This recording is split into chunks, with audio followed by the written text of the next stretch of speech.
Very good. Well, welcome everyone to our session today. Tim Hanowich will be our presenter, and today's session is all about Copilot Studio actions.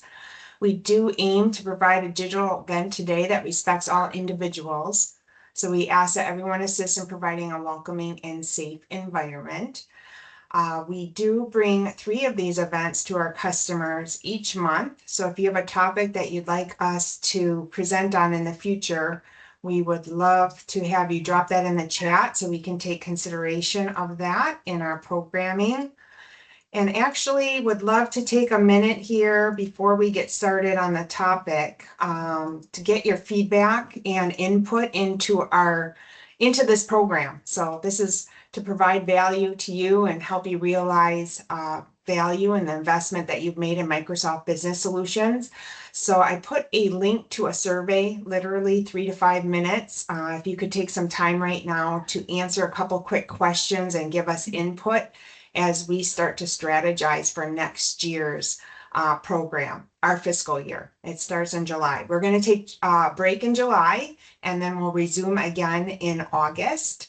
And we're in the middle of planning. So I'd love your input into what sessions would be most valuable, what topics, etc. So that link is there in the chat right now if you could take a minute to provide us some feedback.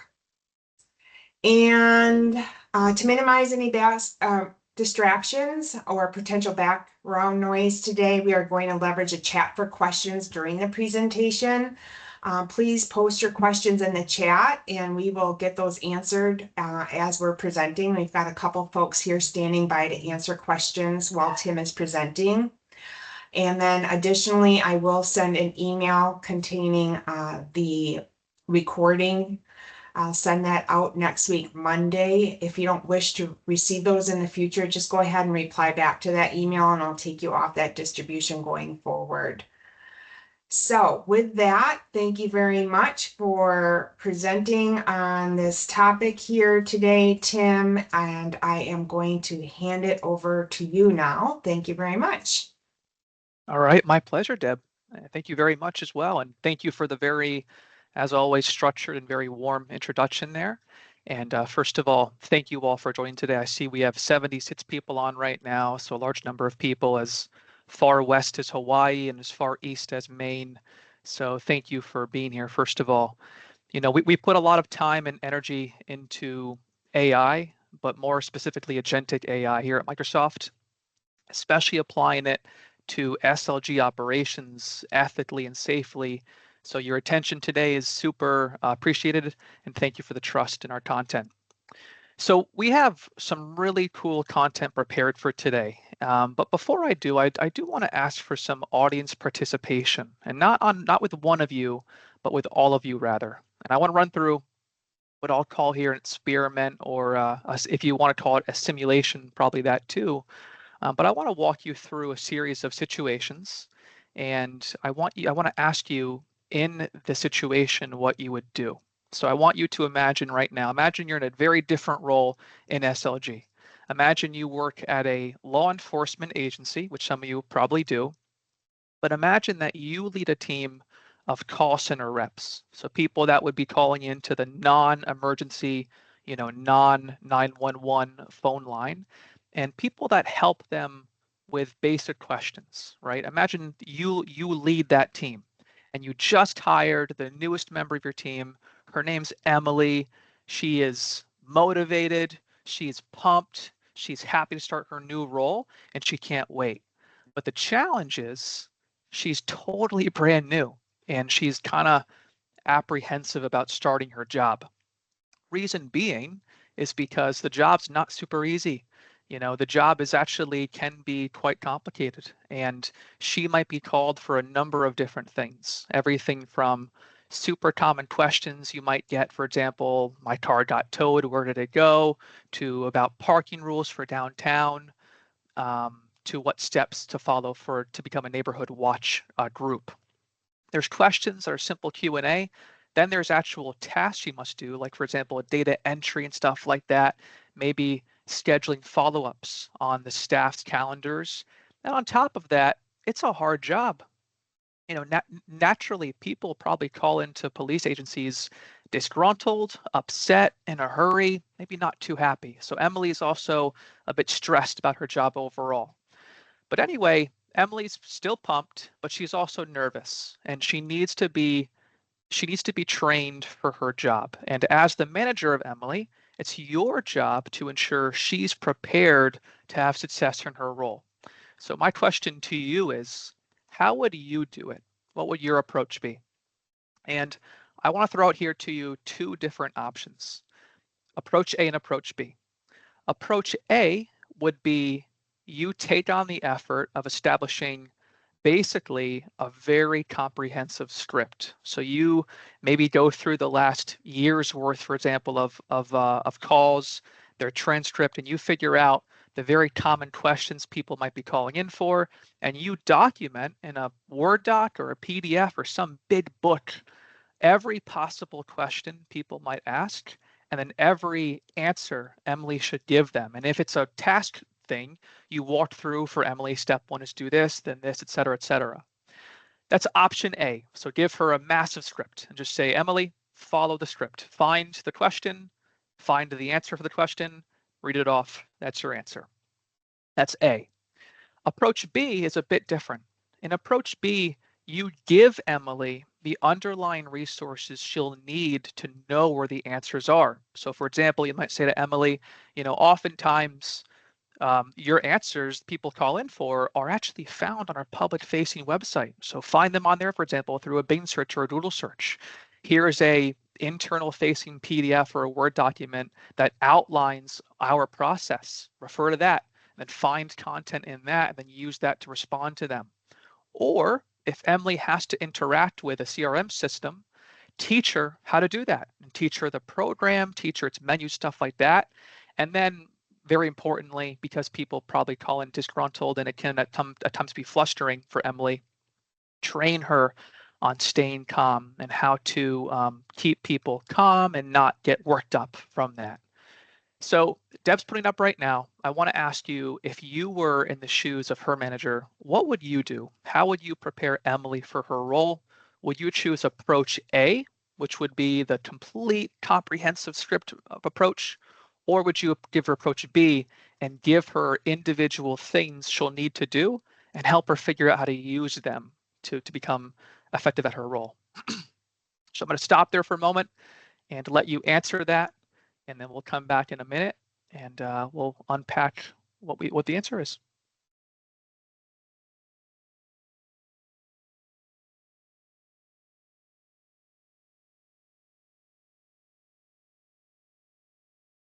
And are you seeing the results coming in, Tim?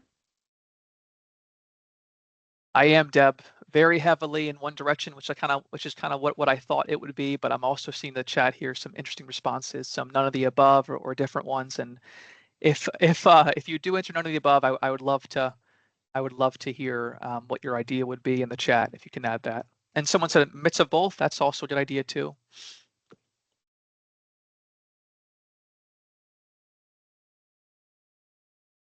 All right, so I'm seeing now 83 people on, and roughly 97% of people voted for option B. So that might be 70 plus people or so out of the group today.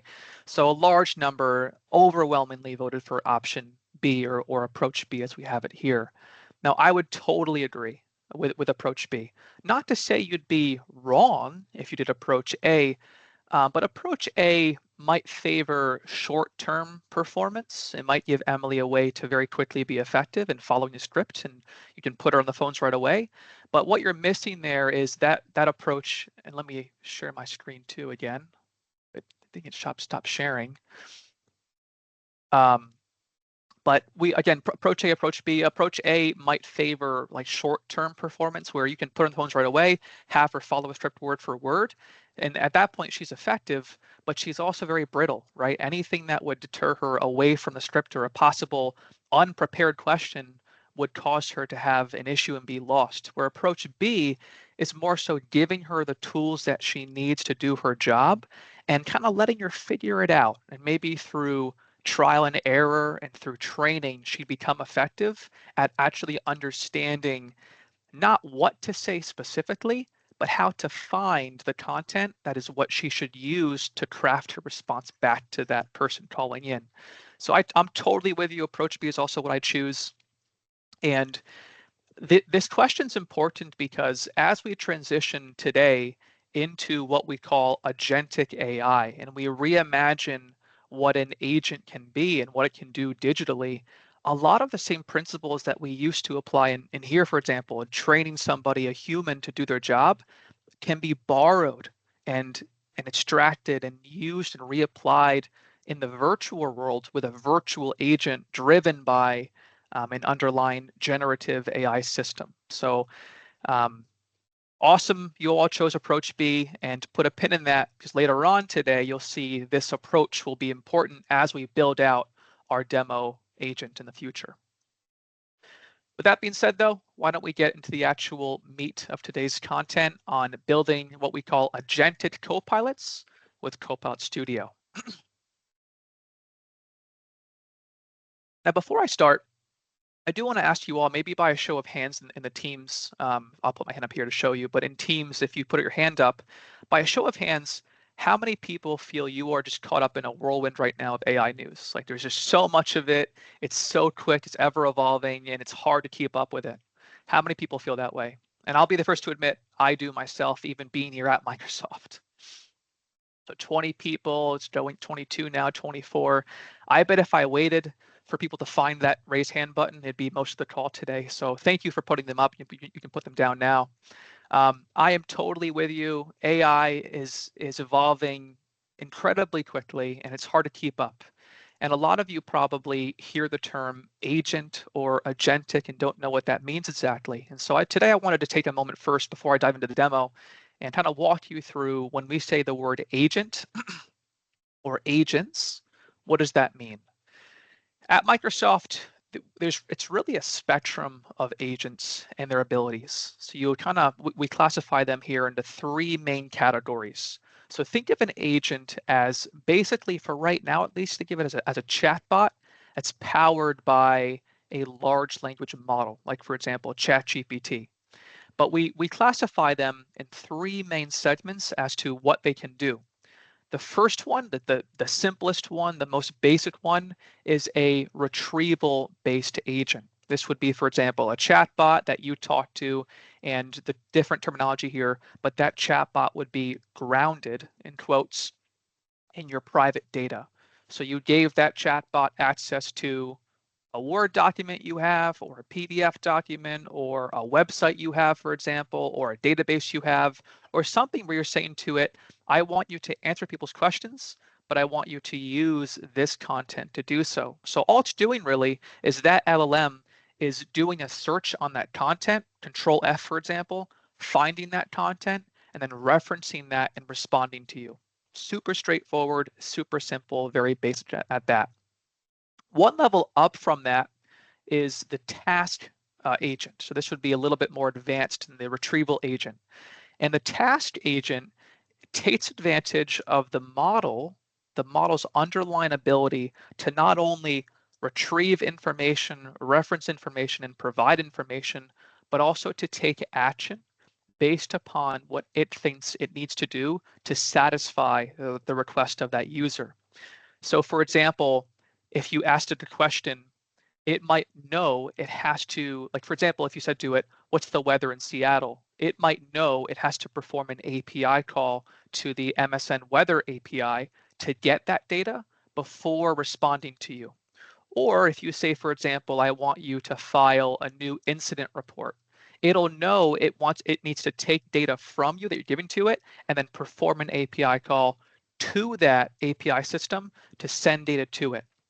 And it's very, at that point, it's very task oriented. It's doing something proactively to accommodate what you want it to do. That's level 2. The third level is the autonomous level. So the last two were primarily chatbots that are triggered by a human coming to and saying, I want you to do this for me. Autonomous would be where the agent no longer operates under the supervision of a human via a chat interface. Instead, it operates in the background completely by itself, according to what you tell it to do as a developer, of course. So 3 levels here overall of agents. Now let's dive deeper into showing you what individual components mean each agent is retrieval, task, or autonomous. So first of all, in any agent architecture, the core is always the same thing, right? It's the same model behind ChatGPT and behind Copilot, a large language model, right? A model that's very powerful, very intelligent, and able to very convincingly understand and generate text. Now, the very common input to an LLM is a message, right? You ask it, for example, who won the 1991 NBA championship, and it knows that based upon its training on publicly available content on the web. And then the output, of course, is usually a message. So it's simply Q&A bot.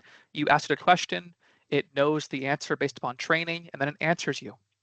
However, in the background, right, behind the scenes, what's probably going to be invisible to you is, first of all, the instructions that the developer of the agent gave the agent, stuff like how it should behave, what goal it should have, if it's polite, if it should be mean, or talk in a certain accent, for example, or a certain way, for example, stuff like that.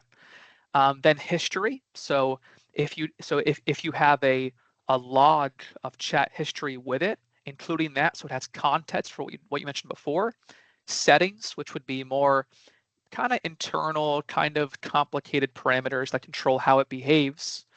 So those 3 first of all, and then what we call knowledge. So that developer, in addition to knowing its general knowledge on the world, like for example, NBA championships and weather patterns and stuff like that, it would be maybe a PDF document, or maybe a website, or maybe a Word document that developer gave that agent and said, I also want you to reference content when responding to people. So for example, if you went to the agent and you said to it, what are our company recognized holidays?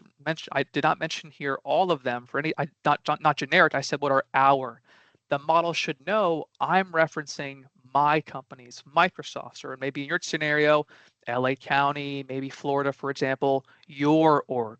And the model knows I should reference a specific document that's relevant for us and our company. So it might say, for example, we recognize Christmas, Thanksgiving, and Easter, and it finds that, of course, in a employee handbook PDF file. So this would be called a level 1 agent, a retrieval-based agent, where we have a chatbot, it talks to us, and that chatbot is referencing content to give us appropriate and relevant answers. That's level 1.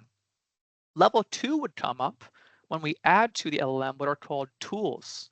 And tools are where the agent does not only have the ability to reference content, but it can actually take action for us. So as a developer, we might give the agent tools such as the ability to open a case in our CRM system, or to open an email, or to even proactively schedule a meeting or an appointment on our calendar. So here, for example, now if we worked with a chatbot, if we said to it, for example, open a new customer case for a missing part by Chris Hayes, that agent will know I'm intending for it to open a case. And to do that, to achieve that goal, I have to use my open case tool, which would then perform an API call to my CRM system to do that. So at this point now, the agent is actually proactively doing stuff for me. So this here would be called a level 2 or a task-oriented agent. Now, so far from what you've seen, every scenario, the input and output of the agent has been messages, right? You coming to it and asking it directly for a question or for a request, for example. We get to level 3, the autonomous level of agent, when we replace the input from messages to events. So at this point now, it's not message-based. The agent is not waiting for somebody to come to the chatbot interface and say to it a question. It's waiting for an event to happen. And that event can be anything from an email arriving, it could be a timer, for example, it can be an API call being made, it can be an event happening, whatever it possibly could be. But you're saying to the agent, upon this thing happening, I want you to start up, I want you to awake, and then do this thing I want you to do and figure it out. with the tools you have and the sources that you have of knowledge. So for example here, an example of this would be if you had an agent that you wanted to do the very early steps for a warranty claim. So for example, an email comes in for a new warranty claim, you want the trigger to be that email coming in, and then you tell your model, you tell your agent, I want you to read the warranty policy that we have, read the email, determine if they're eligible for a warranty, yes or no, then create the case in our system with your tool, then respond to the email, then schedule a follow-up in Teams for me to call them and fill them in on the details. So the warranty claim. So that would, in that scenario, that would be a level 3 autonomous agent, where again, the difference here is the agent is triggered or awaits based upon not a message coming in, but an event happening. And that event could be an email, it could be a timer, for example, stuff like that. So hence, that's how we get to our 3 agent levels: retrieval, task, autonomous, all sort of building on each other one by one, becoming more complex overall. But when I refer to here an agent, or when my company refers to an agent here at Microsoft, all we're referring to is a configuration of an LLM.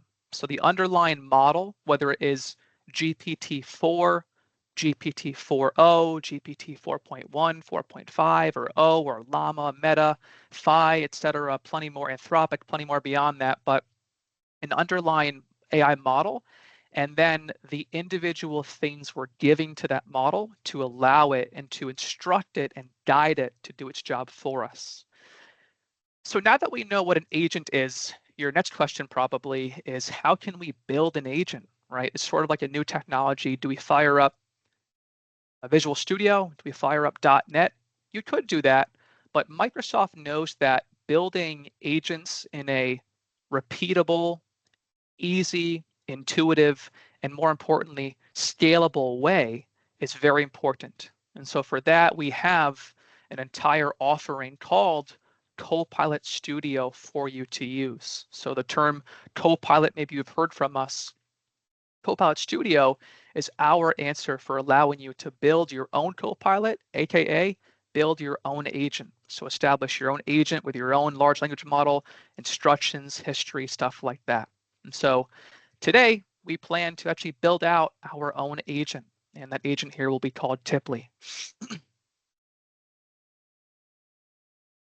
So Tipley I'll get to here in just a moment, but Tipley is a agent that we'll build today, and I'll walk you through the steps of doing that. But in this scenario, my focus will be on a level 2 task-focused agent. So not autonomous, not just yet at least, but today we're doing task-focused. So we will give Tipley in the scenario individual calls it can make to a workflow, for example, to accommodate what the user needs of it to accomplish its task ultimately.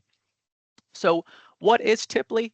Well, Tipley, T-I-P-L-I, stands for tip and lead intake. So Tipley is very similar. Earlier I mentioned Emily.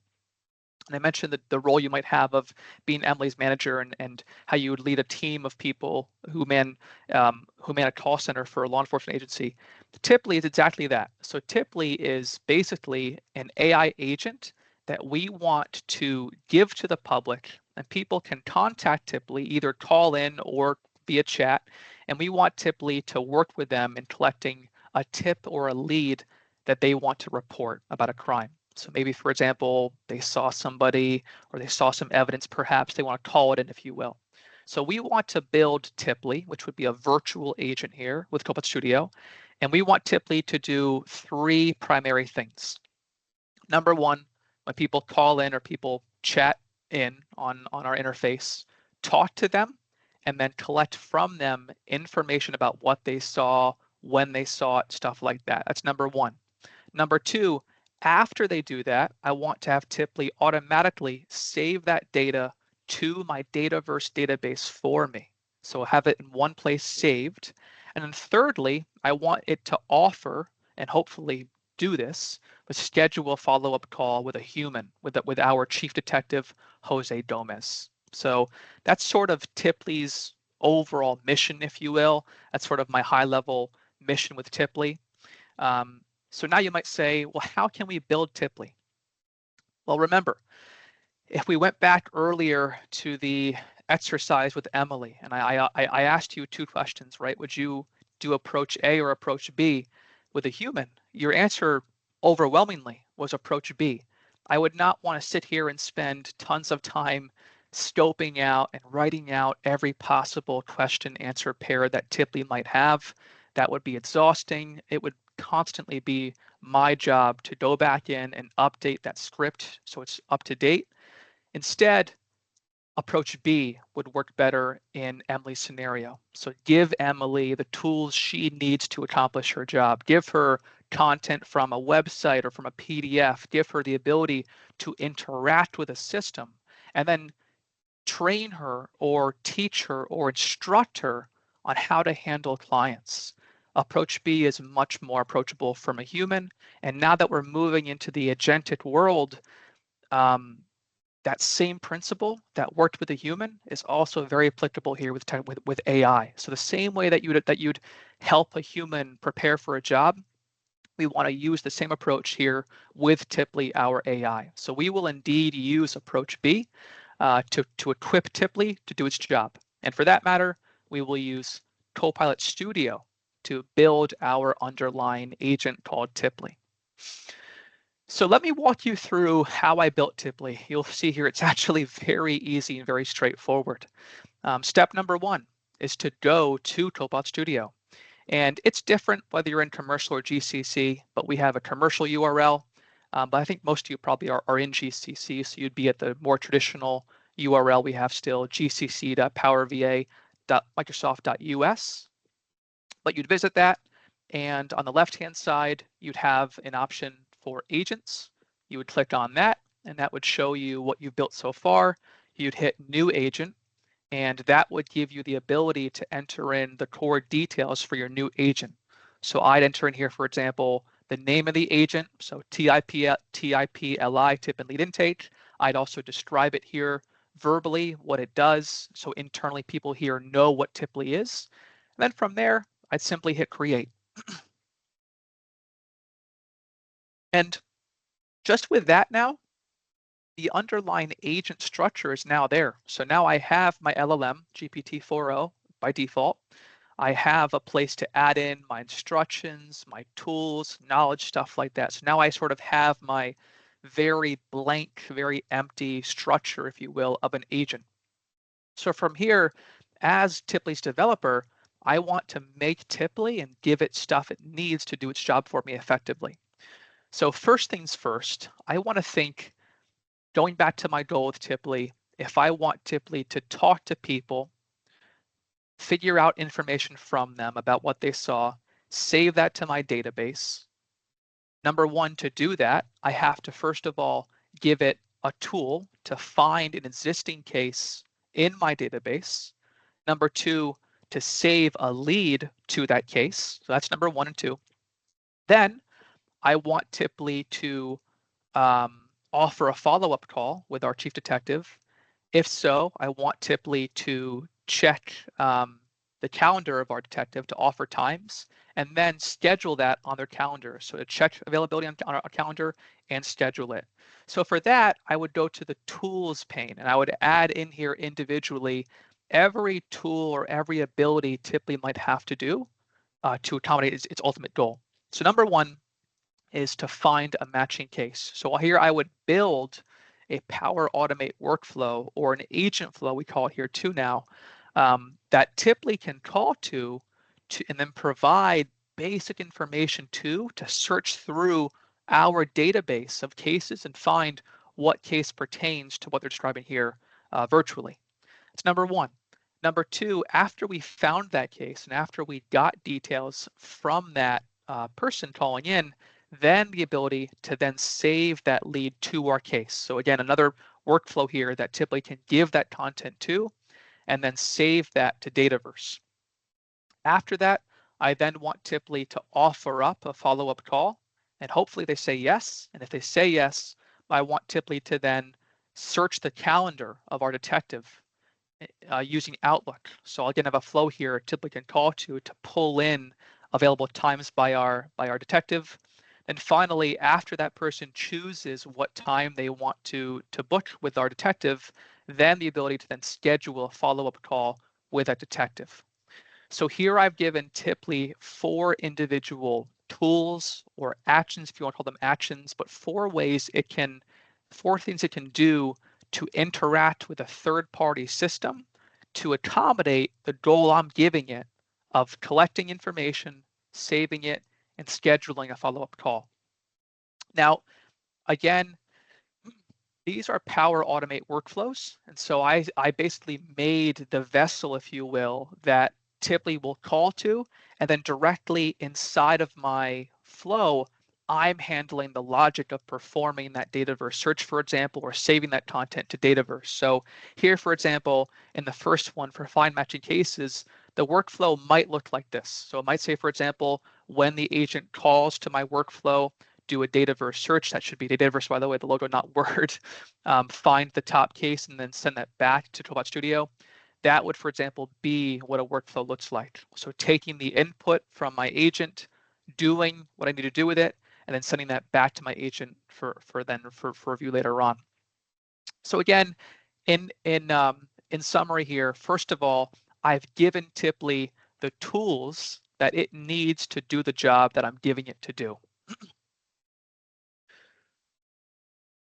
So now that Tipley has those 4 tools, it does not know what to do with the tools though. So now again, going back to Emily's scenario, it would be great to show Emily step by step how to use a CRM system. But unless we teach Emily why we're using it and how to use it, it won't really be effective. So now with Tipley being able to save a lead to a case, for example, and stuff like that, now we want to instruct it on how it should do its job. So for that, earlier I mentioned that agents have a system prompt or instructions for how you want it to behave and do its job. So for that, in Copilot Studio, we can go to the overview page. And then in the overview page, we have what are called general instructions. And as the maker of Tipley now, again, like a human being, I will tell Tipley line by line what it should do step by step throughout a process.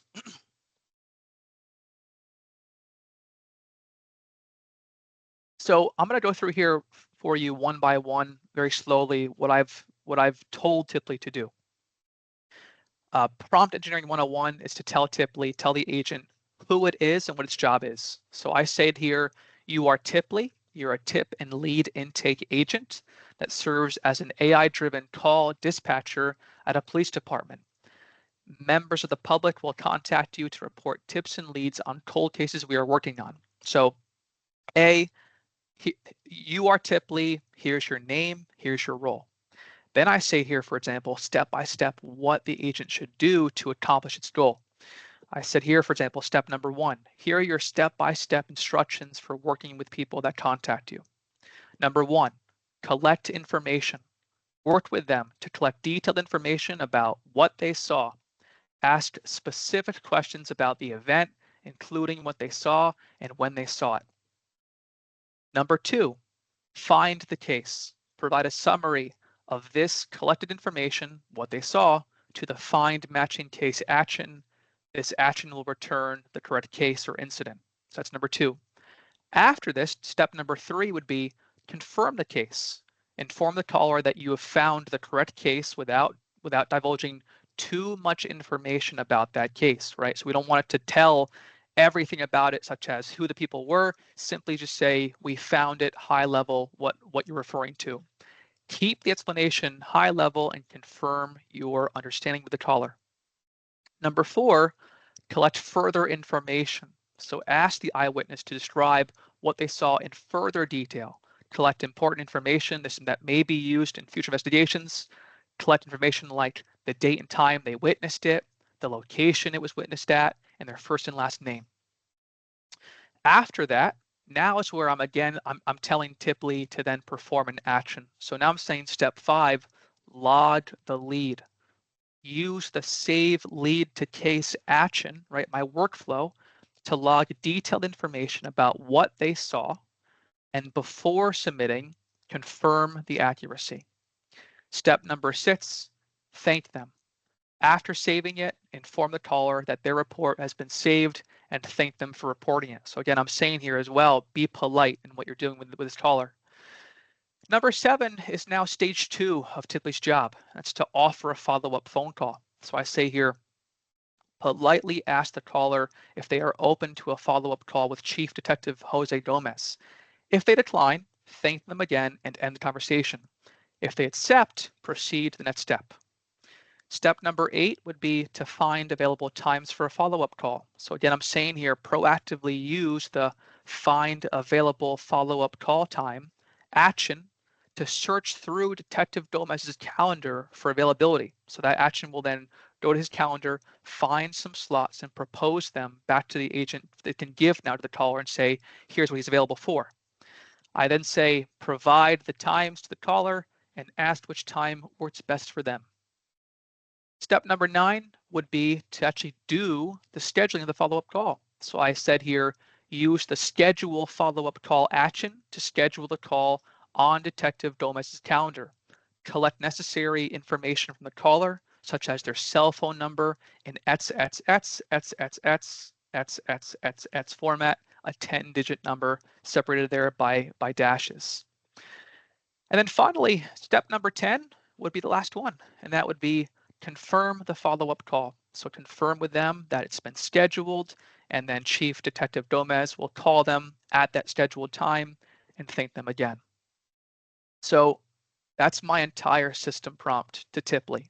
So as a human being, if I were walking a human through this, again, I would probably give them step-by-step instructions like this. And now transferring our sort of intuitive way of approaching this to AI, it's super simple and super similar. You're instead instructing an AI what to do, but in the same manner, step by step, telling it what to do and what tools to call to accomplish its underlying goal that you gave to it. And with that, Tipley's now, it's done. So all I've done so far is I've given Tipley, again, 4 tools it can use to do its job, and then maybe a paragraph or 2, roughly, of instructions for how it should do its job with those tools. And with that now, Tipley's prepared to do its job. So I can now publish Tipley and then list Tipley at a public-facing website.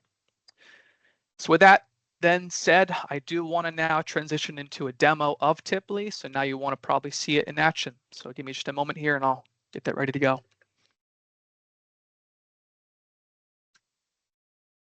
All right, so what I have here, I have I've recorded the Tipley demo, and what I want to do here is I want to play it and pause it and explain to you during each phase what it's doing behind the scenes here, step by step.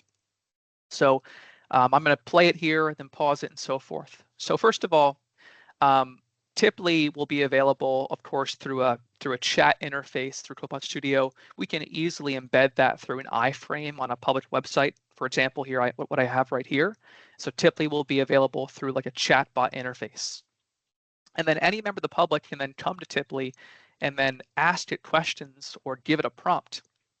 So I have here, for example, I said here to Tipley, I said, hi, I wanted to report something I saw last night. I think it may be related to the robbery downtown. Tipley said, thank you for reaching out. I appreciate you sharing the information. Could you please provide me with more details about what you saw last night? What's happening here is Tipley is following my instructions. So my first step I gave to Tipley was number 1, collect information.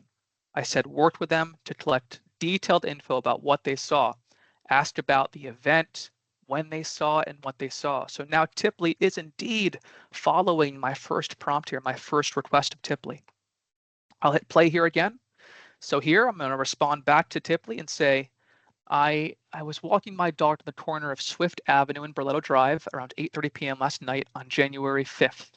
I saw a man in a hoodie get into a black unmarked van and speed off. So what's happening here now is Tipley will load for a minute, but step 2 I gave of Tipley was to then use that content, use what's reported to me from that user, and perform a search on our database using the find matching case action. So typically in the background here is providing those details to a search function I gave to it. It's finding that information in our database. It's trying to figure out what's being reported here. Does that match an existing case we have open right now in our CRM system? Yes or no? So it's now performing, as I gave it here, step 2 to find the case using that tool there. So it'll now perform the action, find the case, and come back to us here with a response. It'll say, for example, thank you for the details. It appears what you saw was a robbery at the Bank of America at the corner on January 5th. It then says, can you please provide me with your first name, your last name, and specific location where you witnessed the event. Here, typically again, it's now following my instructions. So in my instructions, step number 3 I gave it was to confirm the case. So confirm that you found that case. So here it did, in the first part there, it did confirm. It said it found the case. It knows what I'm referring to. It's a common case right now. Right now might be quite publicized. So it did find that in our CRM system. Step number 4 was to collect further information. So to ask that person, ask that caller for further details, which it did now in part 2, asking, for example, about their first name, last name, and location, stuff like that. So again, typically so far is still following my underlying instructions here. I'll go on here again. And I'll type in here a bit more. I'll say my full name's Tim Hanowich. The man looked very nervous. He had a red beard and was wearing black sunglasses. The van may have had a dent on the passenger side door. Again, typically will load for a minute, but in the background, what you're not seeing here is typically my agent is following, again, my instructions. It's following here step 5, which would be to log the lead. So I verbally told Tipley after step 4, after you have details from them, perform step 5, which would be to log the lead. I want you to use the save lead to case action. So the tool I gave to you to then save this new data or details about the lead to our Dataverse database in the backend. So Tipley now in the backend, you won't see it here, but Tipley is performing an API call to Dataverse to upload or save this lead to the case and attach it accordingly to that case. So then it'll load here, it'll perform that action for me automatically.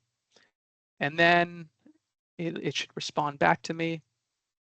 It'll say, thank you, Tim. Your report has been saved and will be reviewed by our team. And now it moves to phase 2, which says, would you be open to a follow-up call with Chief Detective Jose Gomez to provide any additional information if needed? Again here, in my system instructions to Tipley, step 6 was to thank them. So confirm it's been saved, thank them, be polite, stuff like that. Then step number 7, to offer or request rather, maybe offer a follow-up call. So politely ask the caller if they're open to a follow-up call with Chief Detective Jose Gomez. So it's now following step 6 and step 7, asking me, are you open to chat with Chief Detective Jose Gomez?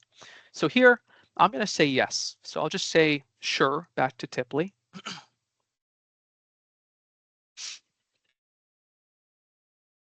And then it'll load. And then now, if we transition to step 8 here, we can again see now what's happening now behind the scenes is I told Tipley, if they said yes, if they agreed to it, I want you to move to step 8. Step 8 would be to find available times for a follow-up call. And to do that, I want you to use the find availability for follow-up call action, or that tool I gave you. And then that will provide you with the available times on Chief Gomez's calendar. So actually in that workflow, manually, I gave it an API call to Outlook, to the calendar API. I'm finding times he might be available in the future, the next 7 days or so. And I'm giving that back to Tipley to provide now to the user and let them choose what time they want to book that follow-up call with. So Tipley will now, given I said yes here, it'll use that action.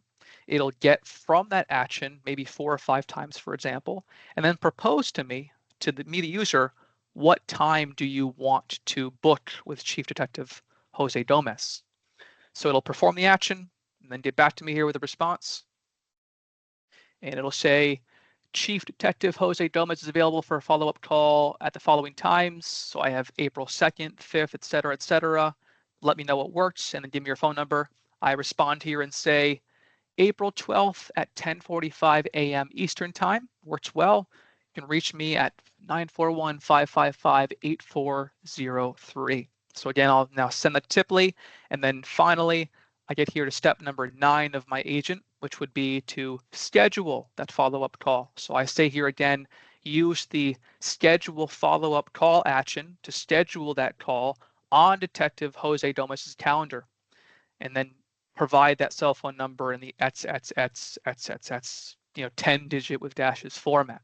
So now in the background here, Tipley will perform that. It'll now use the schedule follow-up call action. And then in that action, I'm now performing the API call to Outlook to save that data. And that'll actually book the time on his calendar. So now in the background here, Tipley is performing that actual API call, booking it for me. And then finally, the last thing it says here is the follow-up call with Chief Detective Jose Gomez has been successfully scheduled for April 12th at 10:45 Eastern, and he will call you at your phone number. And I'm saying here, thank you for your cooperation and for providing this valuable information. Have a great day. And that would be Tipley fulfilling its final instruction in that prompt, which would be step number 10, confirm the follow-up call. I say here, confirm with them that he will call you at the time, and then thank them again, and then end the conversation, of course. So that would be step 10 performed there by Tipley. So that is the Tipley demonstration. Again, just showing you here how we can have an AI follow instructions based on a system prompt and then walk through step by step what to do and use tools that you gave to it to accommodate the task that you gave to and accomplish that task. One more thing here I want to show you just as proof here, but if I now transition from the user perspective to maybe Chief Gomez's perspective, I can now see Tipley's scheduled Outlook calendar appointment here for a follow-up with that caller, Tim Hanowich, and his phone number right there in the location line there. So just showing you how Tipley can not only talk to people in the public through a chatbot interface, but also proactively save leads to Dataverse, read them from Dataverse, and even check the calendar, for example, for availability, and save an appointment to my calendar as well. So that was Tipley. I think we're now just about at time here for some Q&A, but just there to wrap in summary here, a few things here. Overall, what we went over today. Number one, we talked about the scenario where if you were a manager for Emily at a law enforcement agency and you led a team, how would you train a call center rep? Would you say, here's a script, read it off word for word, or would you give Emily the tools you need to do your job? And all of you said for the most part, you deal with option B, which would be to provide Emily with the underlying PDF she might need, for example, or tools she needs to do her job, and then train her to figure it out as she goes along according to your instructions. And that's very important, of course, applying that today in AI. Then we did a little bit of education about AI overall, what's an agent, and we learned really an agent is a fancy term really for a configuration of a AI LLM, large language model driven system where you're giving that model instructions, you're giving it knowledge, you're giving it actions, and maybe even other stuff too, like trigger, for example, on a timer, for example, stuff like that, pretty complicated. And then finally, we showed how we can apply both principles, right? Training somebody like a human, giving them instructions and resources, and the agent principle in Tipley. And we showed how through Copilot Studio, we can build an agent and then list that agent on a public website, like, for example, our public-facing law enforcement website. So overall today, two key takeaways. The first one is if you want to build a chatbot the old way, which is the old power virtual agent way, if you've been there before with me, is to actually build out the script word for word. Handle every possible inquiry you might have and type out manually word for word what to do. That's the old way. The new way is the better way, right? Giving a chatbot agent an interface, knowledge, tools, instructions, and having it use the underlying intelligence and reasoning of the models to figure out what to do to accommodate and accomplish the task that you gave to it as a developer. And then number two, if you do want to build this better version of a chatbot, the best way to do it today is to do it through Copilot Studio. It's quick, it's easy, it's a tool designed by Microsoft for building exactly what we have today, right? Agents and agentic AI. So I encourage you all to try it today. Again, it's easy. You don't need to know .NET to use it. It's as simple as adding tools to your agent and then through English instructing it on what to do. And from there, it's ready to go for you. So a very clever and a very intelligent, natural way of building an agent today. So with that, I think we're going to wrap up and open it up for some Q&A. So Deb,